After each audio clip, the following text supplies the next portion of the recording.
Well, welcome back to Face the Nation. We got a lot to talk about, and we got some good talkers this morning. Some of the best in the business, and also they're pretty good writers. Tom Friedman of the New York Times still with us, as is Wall Street Journal columnist Peggy Noonan. She's a former aide to President Ronald Reagan, of course. Joining them here, David Gergen, who worked for both Presidents Reagan and Clinton, now at Harvard, and the former Bush White House speechwriter and aide Michael Gerson, who's now a columnist from the Washington Post. Well, we better pick up here. Tom Friedman says these people in the Taliban are not 10 feet tall, and Peggy Noonan said, well, wait a minute here. Let me just elaborate on that point. Having covered the Arab-Israeli conflict my entire adult life, I've watched the Israelis arrest, detain, or assassinate one senior Hamas official after another. We got the senior guy, and sure enough, there's another one that springs up right after him. That's number one. Number two, I mean, this whole business with Guantanamo, we can't move these people into our country, into a supermax prison. They might fly off the roof. I mean, we have built these people up, I'm sorry, into giants. And I'm not saying it's not important to release them, that the details of this case aren't irrelevant. But come on, let's have a little perspective on here. You know what? I'm going to sleep okay tonight, whether these guys are in Qatar, whether they're in the Ritz there, or whether they're around the block. It's a much bigger problem. The real problem is get the heck out of Afghanistan. I see some raised eyebrows over here. Yeah, I would be sleeping better if I had a sense that the administration had a real plan as opposed to a desperate dumping. If the administration had said to Congress, this is how we're going to make sure these 5 serious operatives and strategists for the Taliban are going to be controlled in the future. They won't be in the game. There seems to be no plan. There seems to have been a dumping and a hope that it will all turn out okay, and a trust that if it doesn't turn out okay and these guys turn bad and do bad in the future, that's okay, because we all will have forgotten by the time that story blows. I must say that I do agree with Tom when he says, we always have to go and get our people. We can never leave our people behind. But what happened after that is the part that I kind of have a problem with, this Rose Garden ceremony and all that. Michael, you were at the White House. How did that strike you? Well, I think part of the problem here is the president told a simple moral story, the return of a hero, when in fact it was a very complex moral story, ethical story, geostrategic story.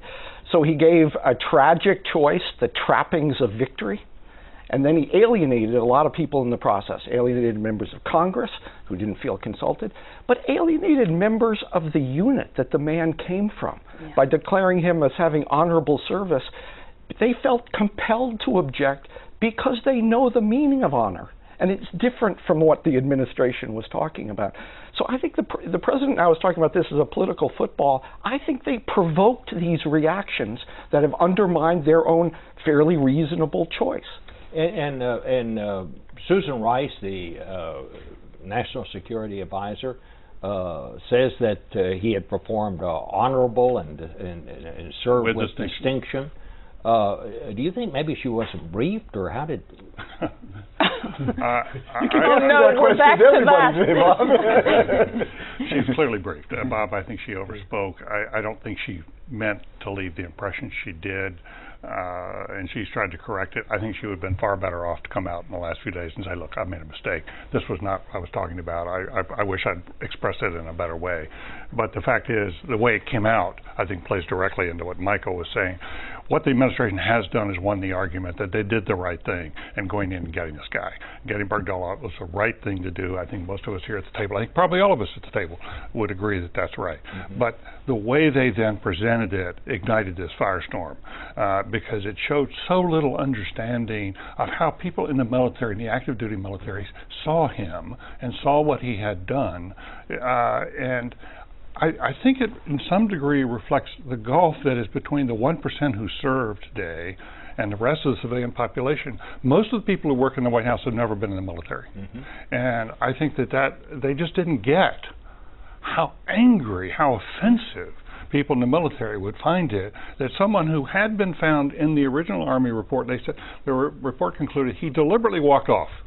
Now, to the military guys, that's basically about desertion, and a lot of those guys in there went into tens, if not hundreds, of operations to try to find him. and to try to save him, which was the right thing to do. But people were killed in that process. Now, you can't say Bergdahl is responsible, personally responsible for those deaths, but in the minds of the people in those operations, had it not been for that search, those people might still be alive today. I find it also just, I guess, for want of a better word, interesting that we have this report coming out in your newspaper this morning, Tom, where Bergdahl is apparently telling people in the hospital that he was captured. I mean, that he tried to escape while he was in captivity. After he was caught and brought back, they put him in a metal cage. They tortured him. I mean, this was a horrendous thing. If that story is out, why wouldn't the chairman of the Senate Intelligence Committee have been briefed on that? I mean, I would think that'd be something she might want to know before she came on Face the Nation. And it would be something that it would be helpful for the administration to have their allies understand what happened and be able to talk about what happened. Instead, everybody is taken aback. It's weird. This administration has always been, love them, not love them, pretty savvy about the PR of things and the dread word, the optics of things. On this one, they messed all that up in a way that is almost startling. And I would say, could I just back up David's point? It seems to me this White House thought desertion on the field of battle was like not handing in your homework or dropping out of Yale Law after 1 year. Do you know what I mean? They have no idea what that means. But they've gone even further, where their anonymous White House aides have talked about swift boating, accused their opponents of swift boating. They now have called the person in question honorable and questioned the motives of people in the unit who are calling into question a wrong narrative. It's probably a good thing that these aides remain anonymous, because they should be fired under those circumstances. This is badly handled. Obviously, on the information side, it was fire-ready aim. I mean, they had one thing in mind, the announcement, and obviously didn't do the backstory. But I am struck that every day I pick up the paper, including this morning, there are actually two stories in this morning's paper I found really interesting. One was that he was kept in a cage, and obviously that would have affected his mental state. But the other was just, this was a forlorn unit out in the middle of nowhere in an incredibly dangerous environment, had trouble with its commanding officer. You're just finding out more stuff every day, and this is an onion I'd keep peeling before I drew my final conclusion. I agree with that up to a point. And that is, learning that he may have been in a cage certainly humanizes him and makes you more sympathetic toward him. I think we've been, and the death threats against his parents were just outrageous. But if what we see over the next few days is a series of stories that explain, well, he was in this unruly unit, nobody was disciplined, he was a romantic, he just sort of wandered off, he was sort of in a daze, he was a young kid. All of that may be true, but the fundamental fact is this: we have a tacit code in this country that if you serve in the military, our obligation to you is that if you get lost, you get captured, we're going to come get you.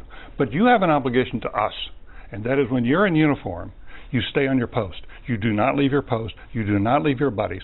And you know this from your Air Force days. I was in the Navy, and there were just certain things you did not do. And I think we cannot lose sight of that, even as we understand there are mitigating circumstances, even as we understand that he was treated very, very badly. It is still fundamentally true. You have to we need his side of the story, but if he deliberately walked away, that's a serious matter, and it did leave his buddies, his comrades, in danger. That's all I'm saying. We need his side of the story. Yeah. Well, let's hope we get it. Good. What I'm saying is, let him tell the story. Stop making him dummy up. Somebody else is prepared to tell her story, because her big book is coming out this week, and that is Hillary Clinton's memoir. This is a book that has gotten a rollout. I don't know, I can't recall a bigger publicity push that's going on. First reports are there's not a lot of information we didn't know about in this book. And of course the question that everybody wanted to know, are you going to run for president? And she said, well, I'll let you know. But she said, I have some other things I want to do in the meantime. This is what she said on ABC. Travel around the country, sign books, help in the midterm elections in the fall. and then take a deep breath and kind of go through my pluses and minuses about what I will and will not be thinking about. So she says that she'll probably kind of get it in her mind toward the end of the year and probably won't announce what she's going to do until sometime next year. Let me just come right out on the record and say I think she's going to run. Tom? It certainly feels that way, and I don't see any other Democratic figure right now, other than Joe Biden, who could even remotely challenge her. I don't know who the challenger would be if she decides not to run. Martin O'Malley says he's going to run, the governor of Maryland. Anybody know anybody else? Maybe Andrew Cuomo. Andrew Cuomo would be a good choice. I think she's already running. And I think the real question is, and it's sort of a quiet campaign, but I think the real question is whether she calls it off or not. But she made. I mean, this is what might get her to do that, David? What's that? What might get her to do that? Do you think? Her level of energy, you know, how she's feeling about it, how much she thinks she can get done. Can she make a difference if she's elected? You know, could she change things with Congress? I think if she felt she could really, could she win? She's ahead by double digits right now against all Republicans. Well, I think Republicans need to take very seriously how strong a candidate this is. I mean, she's the one that raised the 3 a.m. question. Do you trust someone at 3 a.m.? I'm pretty convinced. I would trust Hillary Clinton. Many others would. She meets the basic tests. She's a compelling candidate. I think one of the questions here is whether she gets a challenge from the left in the Democratic primaries, because she's very tied to Wall Street. She's a hawk. Could be Brian Schweitzer or the former Montana governor, or somebody that tries a semi-serious candidate from the left in this circumstance. But she's going to have to But she'd have someone to beat. Right, exactly. But she's going to have to run on more than nostalgia and entitlement. Every candidate eventually has to have a stronger message than that, and she needs a vision. All right, so let's just put her aside for the minute. Michael, who is the Republican nominee going to be? Who's going to run? Is Jeb Bush going to run? That seems to be people the big often question say right this now. maybe they say it every time, but it is a really open field. There is no Republican frontrunner, no guy who's next in line. Many of the possible frontrunners, establishment frontrunners, have flaws, whether it's Christie or Jeb or others. So I've never seen a more open field than this one. Do you think Christie's still alive? I do, because he is the greatest raw political talent in the Republican Party. If you were just to analyze the candidates and say, this guy could win the office, this is the guy who could win the office. Jeb Bush is a wonk, a serious policy guy. He would position the party well for the Republican nomination. The question is whether on immigration and Common Core and some other issues, are these disqualifying in a Republican primary? We don't know the answer to that now. I hope he tests it. My sense of it is, and you probably know more about this than I do, but my sense of it is that even those within the Bush family don't know if he's going to run or not. Well, his mother has an opinion on that. She does have an opinion. What's your sense? I just see so many guys, exactly as Michael says, a full field of people you haven't fully met yet, including some intriguing guys like Rand Paul, who is doing things like showing up at Berkeley and getting young people who are not Republicans to come in, and he talks to them about national security and his feelings about foreign policy, and he's getting quite a reaction.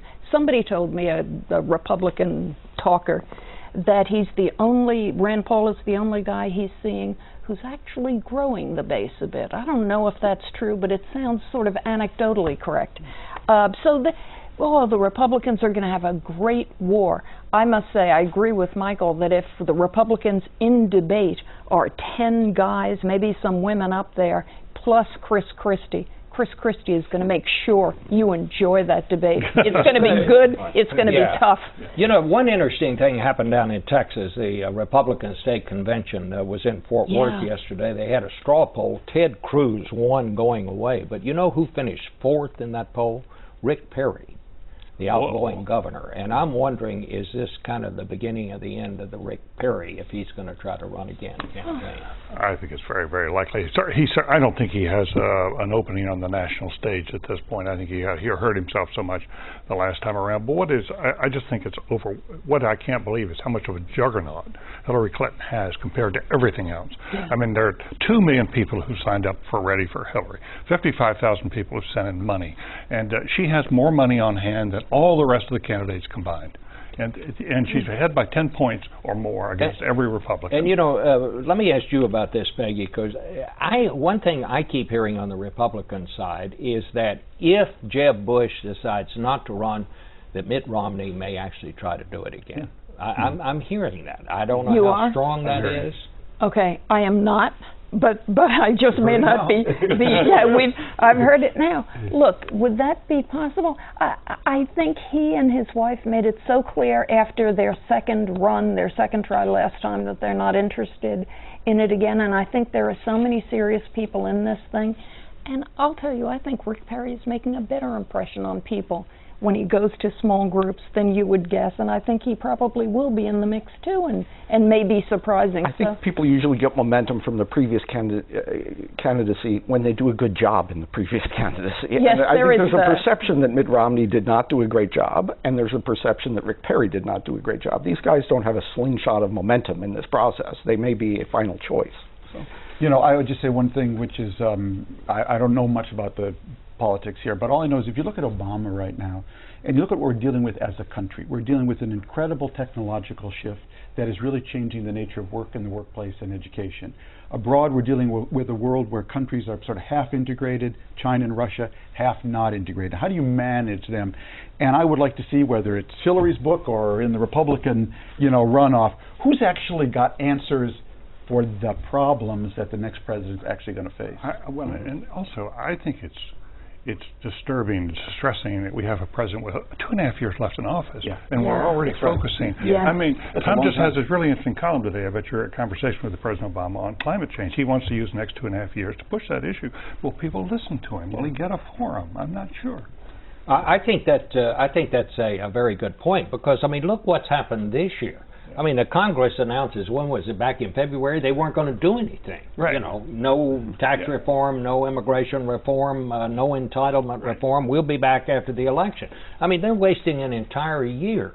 Right. As I like to remember, they passed that 1964 Civil Rights Bill. That was an election year, and it was deep into an election year before they passed it. But now that seems to be kind of out of vogue. And it relates back to the Bergdahl story. Once you put another stick in the eyes of Congress, it's just much harder to get anything done over the next 2.5 years. If you treat them dismissively, they will not go along with you on these. It's even more complex on climate, though, because the president has done something with the EPA rule, announcing the rule, and complicated his job with Congress by undermining Democratic candidates in Kentucky and West Virginia, in coal states, because this is not just a left-right issue, it's a regional issue. It shows how hard it is sometimes to do your legacy. At the same time, you're trying to win a midterm election and give some themes to candidates. Bob, there's so much off the table now we can't discuss. It's just like the pile down there is so big, as far as Congress and our national politics. Everything's off the table.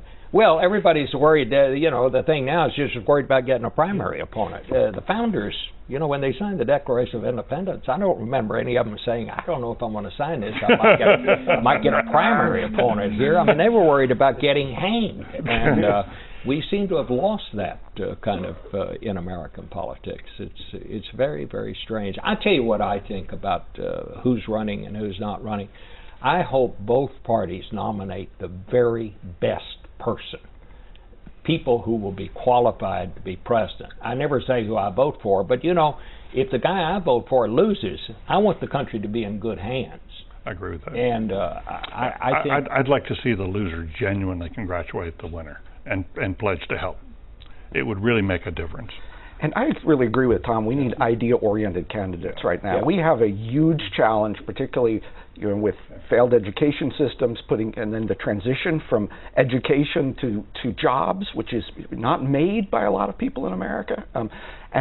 We need a virtuous competition on these ideas instead of a sterile ideological debate between more government and less government. All right, we're going to take a break. Thanks to all of you. And when we come back, Tom's going to talk to us about an interview he had with the president on the very thing we've been talking about, climate change. Good. In a minute.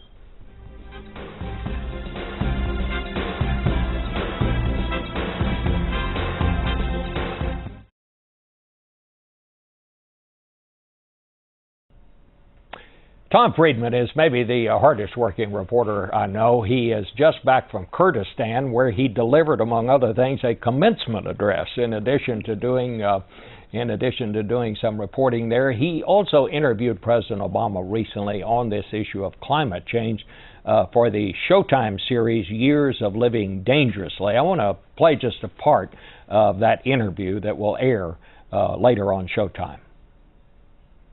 At least once a day, you'll see something on the national security side or domestic policy side that is impacted in some fashion by the possibilities of climate change. The area where we are most concerned is how climate change could end up having profound national security implications in poorer countries. We're obviously concerned about drought in California or hurricanes and floods along our coastlines. All those things are bread and butter issues that touch on American families. But when you start seeing how these shifts can displace people, entire countries can be finding themselves unable to feed themselves, and the potential incidents of conflict that arises out of that, that gets your attention.